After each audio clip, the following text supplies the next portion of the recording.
সমস্ত শাহাদা হুজুরদের রূপাকে সওয়াব পৌঁছে দেয়। আল্লাহ চার মাযহাবের ইমাম, চার তরিকার পীরদের রূপাকে পৌঁছে দেয়।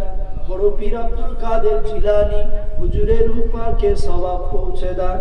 হিন্দের ওলি গরিবে নওয়াব হযরতে হারে বারেশা হযরতে সুরিফাতে আলী ঐসি হুজুরদের রূপাকে সওয়াব পৌঁছে দেয়।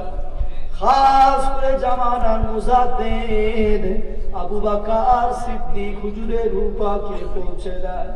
আল্লাহ হুজুরের পাঁচ কলিজার টুকরা খাতুনে বড় হাবিব সাহেব হুজুর, আল্লাহ চার শহীদান হুজুরদের রূপাকে পৌঁছে দেয়। খুশিরাটের আল্লামা হুজুরের রূপাকে পৌঁছে দেয়। খাস করে এই গ্রামে আল্লাহ এই পাড়াতে যত মাইয়েতা আপনাটাকে সাড়া দিয়ে চলে গেছেন, প্রত্যেকের রূপাকে সওয়াব পৌঁছে দেয়। আল্লাহু আমিন।